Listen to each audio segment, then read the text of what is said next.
things that we want to bring you this morning. Let us talk about that man, because LeBron James' Lakers season comes to an end tonight. Now, LeBron's season, as we know, came to an end some time ago, but the Lakers season will come to an end tonight. And our Brian Windhorst, who's with us this morning, has a new book. It is available as of today. It is called LeBron Inc. So go out and pick it up right now. Congratulations, Wendy. And there's been so much talk, Wendy, about this. So the Lakers season comes to an end tonight, and thus LeBron's first season officially comes to an end tonight. How do you put it in perspective, from a book perspective, however we look at it, what this year was for LeBron James? Well, when LeBron came to L.A., it wasn't wholeheartedly a basketball decision.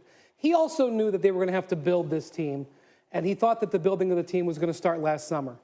But it was a false start. And here we are a season later, and they're really not any closer. And frankly, they don't have a clear path to making this team a lot better. The free agents that they're going to go after, they are at best the second choice for all the top-tier free agents. Doesn't mean that those guys' first choices won't, materialize and they won't go to the Lakers, but they are hoping for lottery luck or free agent luck elsewhere to help them out. Well, their offseason begins officially tonight, and you were telling us in the meeting the first decision they need to make, they could make as soon as tomorrow. I would expect that they have a decision on Luke Walton already made, that they will hopefully inform him tomorrow so that he can get on with his life. He will, I believe, get another job at some point relatively soon, and that they can move on with their coaching search. Quite frankly, there are guys lining up trying to interview for this job, and I think they need to get the process going because they have major moves they have to do to their roster. They need to move on from coach. Their approach to this offseason, I agree with you, is going to include second-tier free agents. The 4 Ks, as I'm calling them, KD, Kawhi, Kyrie, and Klay. I think none of those guys end up with the Los Angeles Lakers. It's going to be interesting to see what happens with Boogie Cousins. He's going to be a wild card. He can't necessarily get a big deal with the Golden State Warriors. Jimmy Butler, I think he's going to find a way out of Philadelphia and probably is going to end up in a large market, either New York or Los Angeles. So those are the 2 guys I'm kind of looking for to see if they can join LeBron in L.A. And I think coaching, obviously, is one of the most important cogs. And I agree with you, trying to set the table early. The names you hear in Los Angeles, obviously, is Jay Kidd. You hear Ty Lue, maybe even Mark Jackson.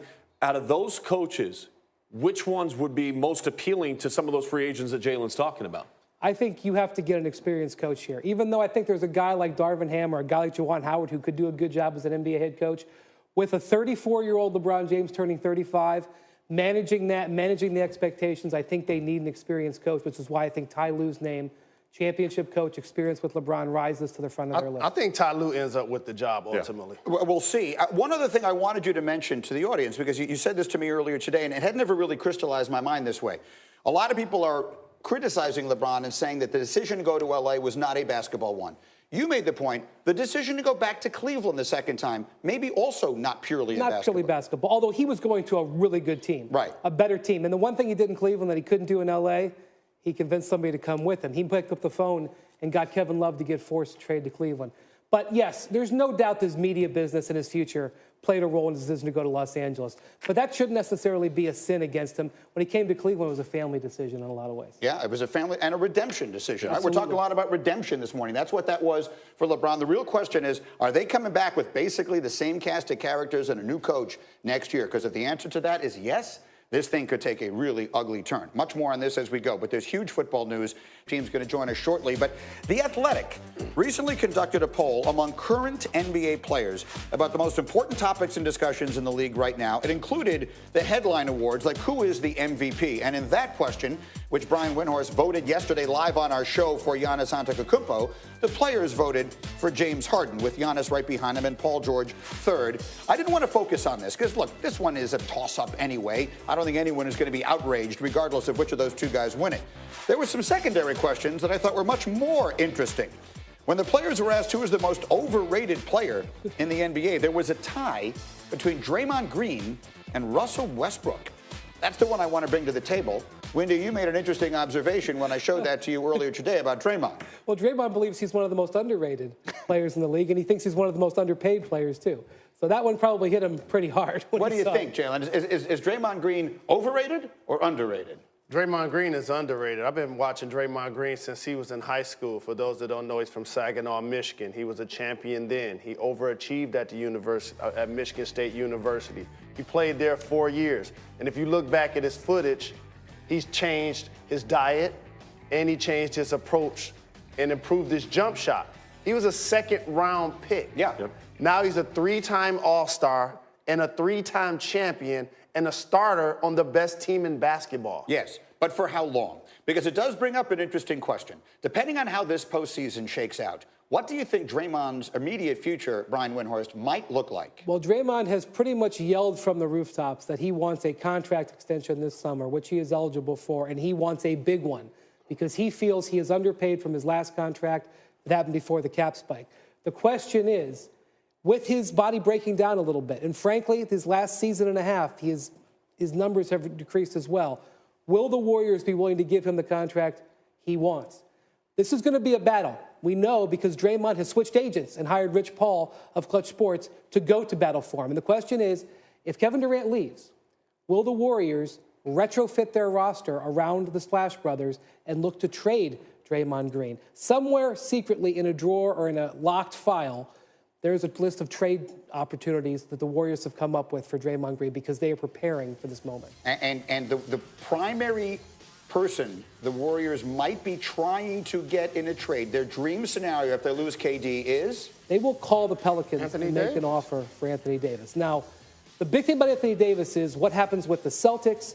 If Kyrie walks, do the Celtics make the premium offer? Because the Celtics can outbid the Warriors. They can outbid the Lakers. But if the Celtics don't make a premium offer, which frankly is possible if Kyrie walks, it brings in a whole lot of other scenarios. But any team that would trade for Draymond Green would inherit the exact same issue that the Warriors are facing.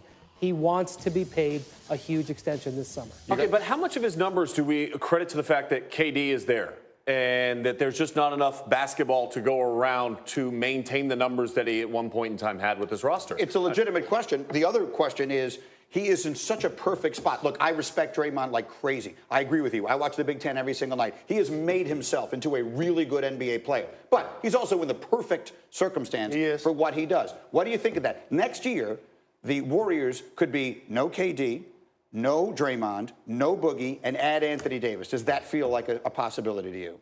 It doesn't. The Anthony Davis part doesn't seem like a possibility for me. I agree that in their starting five, I believe only the Splash Brothers will be returning next year. But when I look at that overrated list, a couple of things kind of stood out to me. One, Draymond and Russell are both abrasive, aggressive players. And so that's going to always rub guys the wrong way in a league where everybody seems to be friendly toward one another. So this is personal, you think? These are guys taking little personal digs. And if you looked at 3, 4, 5 in no particular order, those guys were on the same team starting this year. Jimmy Butler, Wiggins, and Towns. They were all on the same team. They probably all voted for each other. How about that? How about that? But how is Russell Westbrook legitimately on that list? I think he's the most underappreciated player. What he's been able to do, 3 consecutive seasons of averaging a triple-double. We've never seen this before, really. And yet we sit there and nobody talks about him at all, and we say he's stat hunting or he's this. Look, Paul George and the benefit of what Paul George has done this year, some of that is to Russell Westbrook. Sean, you know this, playing at UCLA men's gym for years. I played out there for 15 years. You was there. Russell was there. I remember when they made it to the NBA Finals. I walked down to the court and gave Russell a hug and apologized for the way that the media was assassinating this man's character and talking about his game. Since then, he's become an MVP. He's overcome KD leaving. Paul George has stayed. Billy Donovan is still the coach. He's averaged triple-doubles for 3 straight years. He's become one of the best players in the game. I have to break because Tony Bennett is coming out. We'll take a very short timeout, but after engineering the greatest bounce back in NBA Rockets Thunder, Nuggets Jazz flowchart time. If the Rockets win and the Nuggets lose one of their final 2 games, the Rockets are the 2 seed and the Nuggets fall to 3. That means the Rockets could play the 7 seed, which could be either the Spurs or the Clippers or the Thunder, who play the aforementioned Rockets tonight. And if they, as in the Thunder, fall to the 8 seed, then we could see the Warriors Thunder in the first round of the playoffs. See, I told you, flow chart, like one of those crazy walls with all the red string and the pictures straight from like Homeland or your wacky commercials on TV. Those, by the way, are your half-hour headlines. I love Carrie Mathison. So do I. And all of that basically to get you to this. There are 7 NBA games tonight that have at least some sort of playoff implication. Yep, a few teams still trying to sneak in, and of course there's a shuffle for those final seeds. For more on that, let's kick it over to Mike Greenberg. Good morning, Mike. Good morning, Nicole and Jen. Jalen here as always, and we are ready to go as we wrap up this NBA regular season. And as they mentioned, one game tonight that's pretty interesting, Thunder Rockets. That could easily wind up being a first-round playoff series. How would you see that shaking out if those two teams have to go in round one? No. I don't want these two teams to play each other in the first round. No. James Harden and Paul George, two of the top 3 candidates for MVP.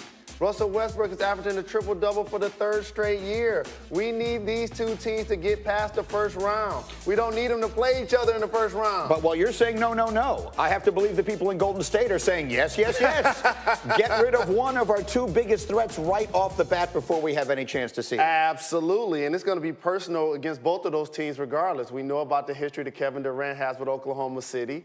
We know that the Houston Rockets feel like they would have had a chance to beat the Golden State Warriors last year had they not had an injury to Chris Paul. So it's going to be great theater regardless. Look, all other things being equal, and what I would like to see doesn't matter at all, but I'd like to see OKC and Golden State. I want to see Westbrook and Durant in the playoffs, right? That's what the league wants to see. I want to see Golden State play against both of those teams. Right, but they've played Houston, and maybe they will again, maybe they won't. But that would be a fascinating matchup. Anyway, we could talk all day, and we will, coming up in about 23 minutes. We got Wendy here, Sean Farnham, plenty of reaction from Minneapolis after the championship game last night. Curtis Strange live from Augusta, and James Harden, is he the MVP? It's Get Up, top of the hour here on ESPN. Right now, Nicole and Jen. I've always been the leader of the pack. I've always been the commander. I've always been the person in front. I've always wanted what everybody else didn't want. I want people to say that LeBron James did it his way, and now he's a legend. I know it's going to be very challenging just because of the experience that the roster had at that point in time. I would never get comfortable with losing. The last few years, everybody's so accustomed to the losses that I'm just not accustomed to. LeBron and the Lakers have a lot of top free agents to choose from this offseason. You got KD, you got Kyrie, you got Kawhi. They're all expected to opt out of their contracts and at least test the free agent market. But who is going to want to go to LA? That's the question we are now asking as we go back to New York with Greeny. All right, Nicole, thank you. Brian Windhorst with us all morning long for Get Up. His book is out today. It's called LeBron Inc. And so let us talk about the Lakers here. As we look at their critical offseason, do you think they have a real chance of landing one of these free agents that could put LeBron over the top? None of the top free agents have the Lakers at the top of the list. And that's just a sad reality that they've got to deal with. I do think there's a chance for a guy like Jimmy Butler. I question whether the 76ers are going to offer him a max contract. If they don't, I think he looks to L.A. and looks to the Lakers and Clippers as his option. Also, Kemba Walker, again, it's a big number for the Hornets to offer him. But at the end of the day, they're a second choice for both players. And so that leaves us with Anthony Davis, whom we know they wanted and obviously still want. Can they find a way to get him? If you're a Lakers fan and you want Anthony Davis, and this goes for the Lakers too, they need to do whatever you can to move up in the lottery. Because the Lakers' offer for Anthony Davis, fair or not, has worsened since they made the offer in February. It's very unfortunate. But Brandon Ingram's blood clot has cast a doubt on his future, fair or not. And his trade value, fair or not, has reduced. They cannot even make the same offer now that they could earlier in the season, which the Pelicans already rejected. They've got to move up in the lottery. Don't have to get number 1 or 2, even if they got up to 3 or 4, which they now pick the top 4 slots.